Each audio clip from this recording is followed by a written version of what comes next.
I awoke in a dark room on a cold, hard floor.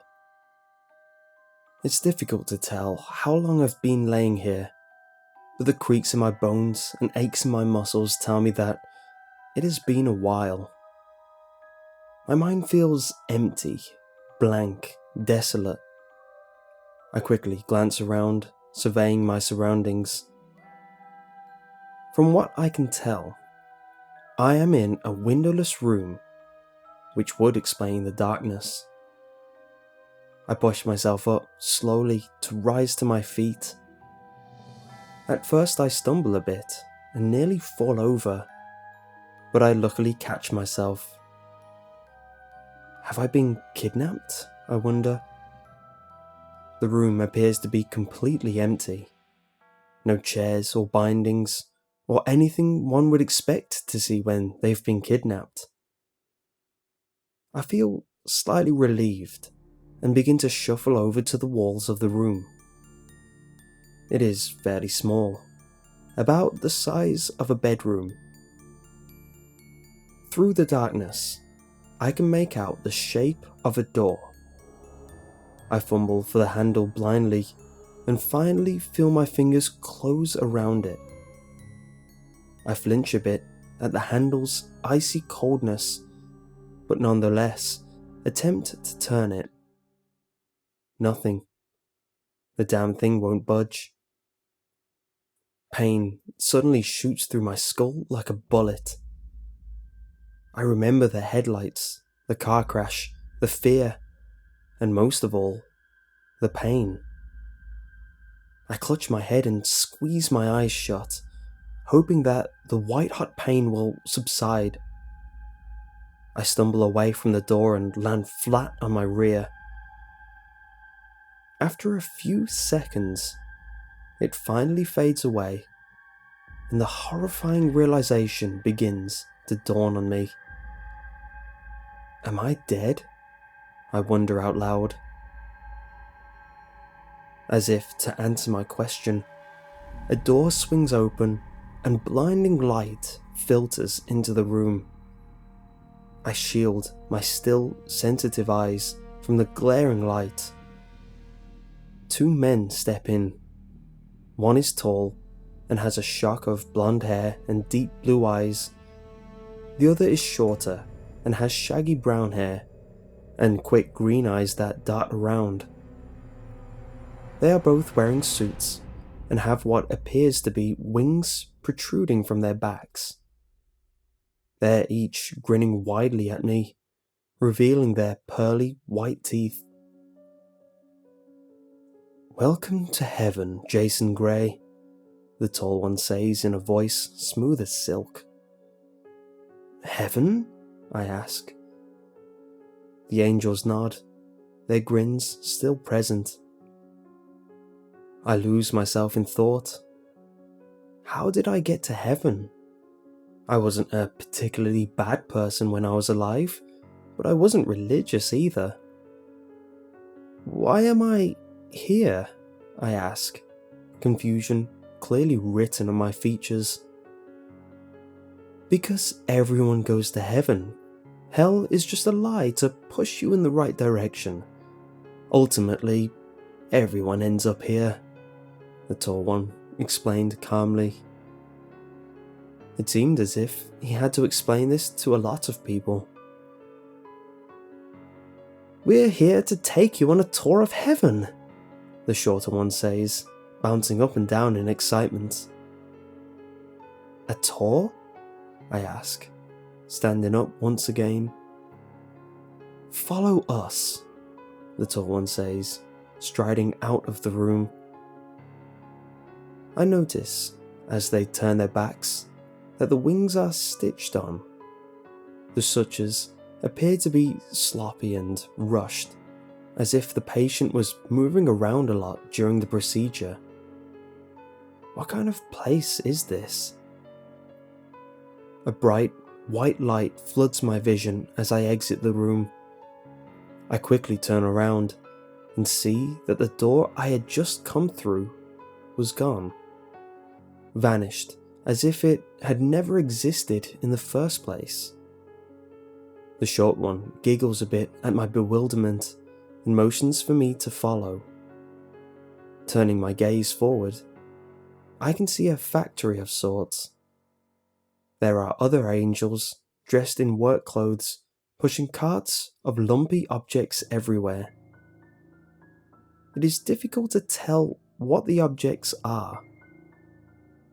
I see a quite pretty female worker push a cart nearby me. Her hair is the shade of an autumn afternoon, and her eyes are like the sunshine shining through a glass of whiskey. I flash her a quick smile, and she turns around to smile back. Oh God, her face. Half of her face appeared to have been burned off. Her teeth and gums are clearly showing, pearly white bone with glistening pink flesh encasing them. It appears to be the only part of a tortured face that isn't marred. I quickly avert my eyes from the grisly sight, choking back vomit. My guides take no notice of my repulsion, or if they did, they didn't show it nor care. What exactly is this place? I managed to choke out. Heaven, they both reply in unsettling unison. I shake my head. No, it's supposed to be all pearly white gates and cherubs, right? My guides both look at each other as if they're the parents of a child who's asking why the sky is blue. All will be explained soon, Jason, the tall one said. Their ever-present smiles are beginning to unnerve me even more. I would answer them if I wasn't so occupied with choking down my own stomach acids. I continue following them, because that's the only thing I can think of doing right now. The more I look, the more the shapeless objects in the carts are beginning to look human-shaped. No, it can't be. But then again, it wouldn't be surprising at all in the midst of this chaos. A million questions raced through my mind, but my lips couldn't form the words to voice them. My terrifying guides led me through seemingly endless hallways that twist and turn like an impossible labyrinth. I searched for any landmarks that would give me a clue as to where I am in the event that I would need to flee, but they all appeared to be the same colourless halls with exactly 7 doors. I absently wonder how the angels find their way around here. The 2 angels suddenly stop in front of a door. There is nothing special about the door. It looks like the exact same as all the others. The short one grasps the handle and holds the door open for me. Peering inside, I can see what appears to be a surgery table, complete with a tray of all the instruments a surgeon would need. My eyes drift to a pair of wings that are hanging on the wall from a hook. Putting 2 and 2 together, I quickly jerk back. No, I sputter, backing away as quick as humanly possible until my back hits the wall. Backing out isn't an option, the tall one says. He grasps my arm firmly and begins to pull me forward. My feet dig as best as they can into the slippery floor in an attempt to stop myself. His friend is waiting by the door patiently. It appears as if they have had to deal with this many times before as well. As much as I try to fight my way out of the tall angel's crushing grip, I still find myself inside of the room. Next thing I know, the short angel is at my side and helping the other ease my protesting form into the surgery table. I thrash wildly against the leather straps, but to no avail. Let me go, I screech. Please calm down. All will be explained now, Jason, the tall one states in a somewhat hollow tone. Go to hell, I yell through gritted teeth. I'm afraid I cannot do that. We have already explained that there is no hell, the tall one says calmly. His nimble fingers carefully select a scalpel. Oh, can I do it this time? The shorter one squeals. The tall one rolls his eyes at him and reluctantly hands him the scalpel. Try not to mess up like the last time, he warns. Last time? I wonder, my eyes going wide with terror. The shorter one giggles like a child and begins approaching with the blade. He props the surgery table up and opens up a slot that gives him access to my back. They really did plan for this. You see, Jason, you have been fortunate enough to be selected for the esteemed job of being an angel, the tall one explains. I can feel the shorter one begin to slice away my shirt. But why me? I'm not even religious. I don't even believe in any of this crap, I protest. The shorter one begins making precise incisions near my shoulder blades. I flinch at the pain and grit my teeth to prevent a cry from escaping my lips. And that is exactly why you've been selected for this role, because you never devoted yourself to God during your time on Earth. You must do so here. The scalpel bites deeper into my soft skin so I can feel small rivers of hot blood beginning to trickle down my back. Those who are religious in their time on Earth have no need to devote themselves. As such, they finally get to fully become one with God as they wished in heaven. The tall one continues. In the corner of my vision, I can see the shorter one taking the wings off the wall and bringing them over to me. He carefully picks it up and begins positioning it by one of the incisions. However, I barely took notice of this because I was too busy mulling over what the tall angel had meant by fully become one. I was interrupted from my thoughts by the feeling of a syringe being inserted into the side of my neck. It's better if you're asleep for this part of the procedure, the tall angel explained. Before I could retort, black spots obscured my vision, and the whole world seemed to tilt before me. It was only a matter of seconds before I was plunged into complete and utter darkness, freed from pain. I am driving my car along a road that seems to have a sharp turn every few minutes. It's nighttime, and I'm driving away from my girlfriend's house after we had a particularly nasty argument.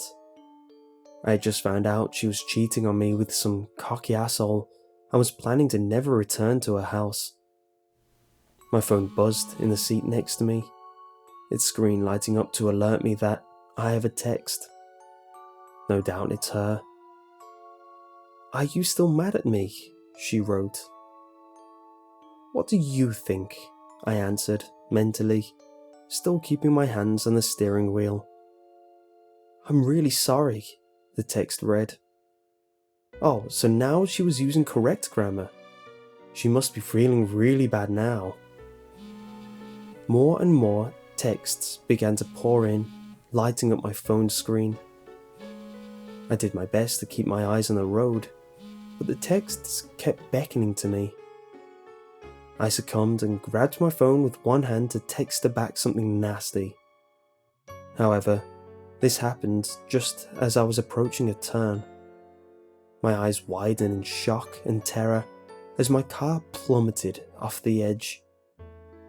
I clearly felt the dread and anticipation sitting in my stomach like acid before the world went black. I awoke with a start, my chest heaving and sticky with sweat. As the horror of my nightmare began to wear off, I became acutely aware of two heavy objects on my back. It felt as if my spine was going to collapse from just the sheer weight of them. I craned my neck to see what the objects were, only to be met with the grisly sight of two stark white wings protruding from my back. "Oh, you're finally awake," the all too familiar voice of the tall angel said. "I did a good job, right?" the shorter one inquired eagerly. His question was responded with a sigh and a resigned yes. "How long was I out?" My voice sounded hoarse and foreign, as if it hadn't been used in quite some time. "Time is irrelevant," the taller one said. He walked over to the chair I was currently strapped into and carefully undid the bindings. "We're going to show you your job now. Follow us." I rose from the chair, wincing at the searing pain in my back this brought me. I could feel the sutures begin to bleed slightly, sending a trickle of warm liquid down my exposed spine. With heavy feet and shaky legs, I followed my guides, unsure of what else to do. They led me down the colourless halls that I still couldn't navigate. My mind felt numb, probably from the pain blooming from the area around the wings. I could do nothing but follow them blindly, like a dumb sheep. It was difficult to tell how long we walked before we reached a metal door, so very different from the others. Time seemed to be non-existent here. The fact that every hallway looked the same and seemed to never end did nothing to help. Without any flair, the tall angel opened the metal doors and held it open for me. Despite this polite gesture, I didn't walk in. I didn't want to walk in, for in front of me was a slaughterhouse. Angels dressed in blooded aprons toiled over hacking off human limbs with bone saws. Wide, artificial grins were stretched across their perfect faces. Some of them even hummed as they worked, flecks of crimson staining their pearly white teeth. Some of them turned their heads to stare at me and gave me a wave. I tried to back up, but found myself bumping into the chest of the shorter angel. He gripped my shoulders so tightly, it seemed as if he wanted to break my skin. "Go on," he sang before me, shoving me roughly inside. Before I could make a run for it in the opposite direction, the metal doors slammed shut behind me, sealing my fate. I wanted to scream, cry, and crumple to the floor on the spot all at once, but my body remained frozen. It was like I was watching everything happen rather than actually being in the moment. The tall angel came back into my line of sight, holding out a pristine apron to me. "This is for you," he stated calmly. Knowing what wearing that apron meant I would have to do, I shook my head quickly and felt tears rising in my eyes. "No, please," I choked out, uselessly. He shoved the apron into my arms and put one on of his own. It was significantly dirtier than mine, bits of viscera clinging to it. come on, we can't dilly-dally. We're on a very tight schedule. A tight schedule? I wanted to ask. Before I could voice my question, the doors on the opposite end of the room fell open. Everything went silent and still as a hunched figure shuffled into the room with the aid of a crane. He was an old man with wrinkles riddling his face like countless rivers. The only sign of hair on his body was a long, greying beard that nearly dragged on the floor. Dark crimson stained it, complementing his bloodshot eyes that moved slowly around the room.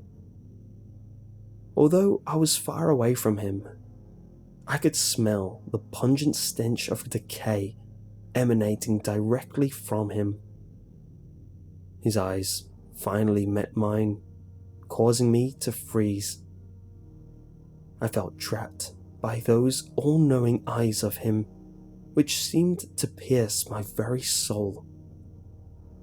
They were entrancing.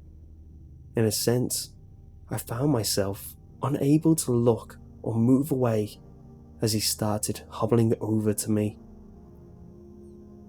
"Jason," he rasped in a voice that sounded as if it hadn't been used in decades. I nodded, that being the only thing I was physically capable of doing. "Welcome." He flashed me a smile, revealing his rows of yellowing, crooked teeth. Quite a few of them were missing. From this close proximity, I could clearly tell his breath was positively rancid. A terrifying thought shot through my mind. Was he? "Yes, I am God," he stated plainly, answering the question that had been running through my mind. "And this, as you've probably learned, is heaven." He laughed as he gestured to the macabre display around him. It sounded more like a wheeze than an actual sound of amusement. "You're surprised, are you not?" I nodded once more. He waved his gnarled hand nonchalantly, as if dismissing my confusion. "Most are, which is why I shall explain." He looked away from me and started pacing back and forth. As soon as his eyes left mine, I felt as if an enormous burden had been lifted from my shoulders. "Tell me, Jason, why do you think I created humans?" Speech had returned to me, and so I put it to use. "I'm not sure," I answered lamely, feeling relieved to hear the sound of my own voice. My mind raced to remember what little I had been taught in Sunday school, but only fragments came back. Adam and Eve, right? You wanted them to tend to the garden or something?" He chuckled once more, albeit darkly. Not quite. That's humans' interpretations of it. Think larger, Jason. Think beyond what you have been fed." I struggled to understand what he was getting at, but found that I was unable to do what he requested. I can't," I replied simply, my voice strained. "Of course you can't," he replied almost immediately. "Your minds have been engineered to work a certain way, and you can't change that by sheer willpower." He sighed, not in a particularly sad way. "This may help. Why do you raise pigs?" I was a bit taken back by this and furrowed my brow. To eat? He smiled and nodded at the ground. Yes, exactly. You raise them only to slaughter them in the end. Although you may give them pet names and grow attached, the end result is always the same. My blood ran cold as I slowly started to piece it all together. His analogy could only lead to one chilling explanation that I didn't want to acknowledge. Yet it was so plausible that it was almost impossible to ignore. The bodies, the slaughterhouse, the overall atmosphere of the damn place. We are pigs, I choked out. Yes, precisely, came his reply. Although my eyes were dry, I couldn't help but feel a sob rise in my throat. Why? I asked. Why would you do this to us? People love you. People dedicate their entire lives to you. Wars have been fought in your name. How could you just betray us like this? He raised a steel grey eyebrow at me. Betrayal? Is that how you view it? He asked. I didn't respond. I created you. I gave you everything that you possibly ever needed. Is it so wrong to want something in return? I weakly raised my head to look at him, still pacing, only now somewhat angrily. I thought you loved us, I said quietly, my voice barely a whisper. He turned his head to look at me and gave me an almost patronizing smile. Oh no, I don't love humanity, nor do I loathe you. You see, at the end of the day, you are nothing more than mere livestock. With that statement, he picked up a spare saw off a nearby table and shoved it into my shaking hands. Now, work. He turned on his heel and started lumbering towards the exit. Halfway through, he paused and turned back to look at me. And do me a favor, and do smile. I gulped and opened my mouth to protest, but found that I had no free will of my own anymore. Blinking tears from my eyes, I forced a smile onto my face and set to work along with the other angels.